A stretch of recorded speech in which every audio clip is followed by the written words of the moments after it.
JahRock'n.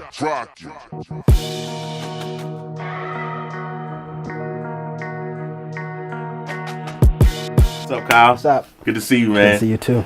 Appreciate you coming through again and being a part of this. And you were actually one of the first artists we had in this space when we moved here. Yeah. I remember that. It was like we had moved here, I think the January, February-ish, and you were in the summertime. Mm-hmm. So yeah, you christened this place. Yes. It was good, man. It was good. So working on the project with you was amazing because from my experience, I know we're supposed to talk about JahRock'n and the experience, but honestly, you were one of our golden artists.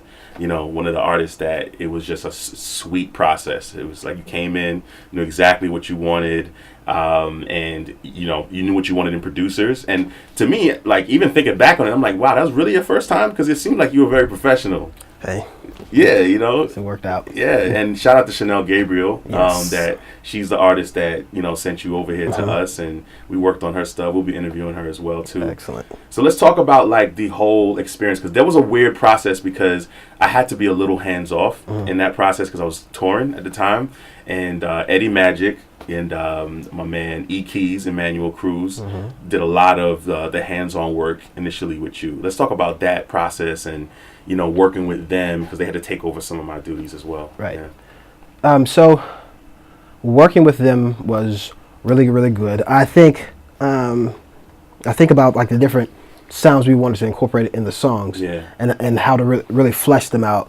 And so at Bare Bones, I remember Emmanuel just sitting there, just playing them out first, and then just thinking about what other instrumentation could go with the songs, and how does the vibe feel. Yeah. And so Were you there when I was there for the majority of it. Yeah. Yeah. I knew you were. I just wanted to let them know. Oh, indeed. I was there.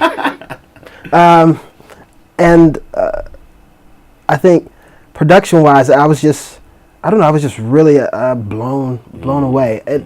And like hearing the final product, it was everything that I heard in my mind before I met you guys. And so it was just, a beautiful thing. And I had been sitting on those particular songs for a while because I'm originally from South Carolina. And so when I moved up here, didn't know much of anyone, at least in the music business. Yeah. And so it was just really nice to have some, to meet people who get it and know how to push it forward. That's awesome. That's awesome. And honestly, as a producer, that's one of the biggest compliments that an artist can give us, is that what they heard in their head, they actually came to reality. And that's because it's not easy to do. Right. Even if you're super talented as a producer, it's not easy to actually make what's in somebody's head a reality. So that's amazing. So now I got back off tour, and it was a recording time. And let's talk about the recording process, the actual getting in the booth, because sometimes that could be an area of frustration for a lot of artists. So just talk a little bit about that. So before the booth sessions with you guys, when I was a few years back, I did some recording with another group. Yeah. So luckily, I was already prepared about spending hours at a time in a booth, recording and layering and stacking and all that.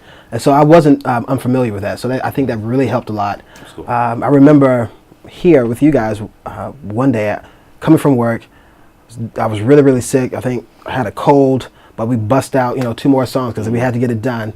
And, it was a little rigorous, but, all necessary and all good. And I remember you, pushing me on like a few of the vocal placements, for some of the songs that I haven't sung like that in a very long time.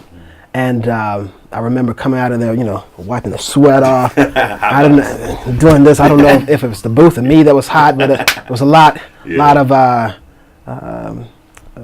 condensation going on in there. Yeah. So, but the recording sessions, they were really great. I remember I think we had maybe 4 hours or so, and just at it nonstop. Nice. So that was Yeah, really good. that's great. That's great. It's good to hear that, because it's not always a fun process, but what comes out of it, it kind of makes it worthwhile, which is amazing.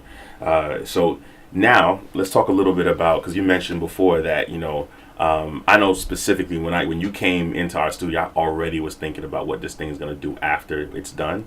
So let's talk a little bit about what happened after this project came out. Since the project has come out, I've been able to get in a few international magazines. One in particular with up and coming. Well, no, I guess they're not up and coming anymore. They're already there. Artists, and done that. I've done some international work with in the UK and in Canada. Can you name a few? One is called the World Academy of Arts, Literature, and Media. Got it. Out of the UK. I've been able to work with this artist and musician from Canada. Her name is Kate Todd. Okay. All based off of the project and the work that they heard with you guys. I've been definitely got a lot of blog write-ups. Yeah. And anything of note like that people would recognize off the bat? I know that you talked about the Reverb Nation. Oh yeah, Reverb Nation artist spotlight. I was happy about that. I know. I was really floored too. They loved it so much so that they put me in a whole nother category for music placements and working on that. Blue Magazine is one of the magazines I was featured in. Cool. My fraternal magazine internationally that goes all over the world. Kappa Alpha Psi. And I'm spacing out at the moment. Yeah, no, it's fine. It's fine because listen, it was so much that you can't even remember. And honestly, it's like when you're with artists, it's you're creating children, which are these songs, and it's your baby that you come out with, and it's like we're like proud to see like all of the things that's happened, over the course of time, because this was just all in your head at one point, and now it's a physical thing that's going on. And in some aspects, change lives. Right. And not to be self-serving or anything, but honestly, I got your song in my regular rotation, in my list on Spotify. Trying to make you some money there, brother. Appreciate it. You know what I'm saying? But Seasons is a song that sticks out to me. So much, and I love that song. And it's just a simple song. It wasn't overproduced. Right. Which is a great thing, and you brought it on that song, man. I just want to tell you that I appreciate that song. It's one of those ones that when everybody asks us, hey, can we hear some stuff you did? It's one of those ones that stays in that rotation, man. So that's great, man. So what's next for you right now? Like, what are you doing now, and what's the next chapter for you? I know you came out with a project after us, and what's the next thing that you're about to be doing? What's next for me? I'm working on...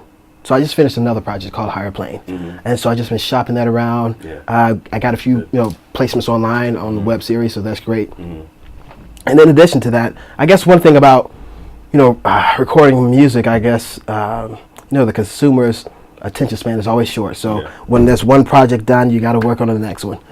So that's what I'm doing now. Is writing for an acoustic project with a friend of mine. Cool. We're gonna do like this duo thing. Nice. Haven't thought of what it's going to be called. A dual album. Yeah. Nice. Yeah. So we'll see how that goes. Yeah. And outside of that, just pushing the music, just performing around the city, trying to push out a little bit out of the city into some other cities and states. Dope. So you had just moved here when you started working with us. So how long have you been here now? Well, actually, when I started working with you guys, it was the first time that I had really found a professional body to work with music. I've been in New York City for about 7, 8 years now. Yeah. Cool. That's what's up, man. That's good, man. So we would love to continue to work with you on some future projects. Likewise. And you always have an open door here, and you, like I said, you're one of the golden ones, the ones we love to work with, man. So I appreciate you coming through. All right? No problem. All right, man. Bless you, bro. Likewise.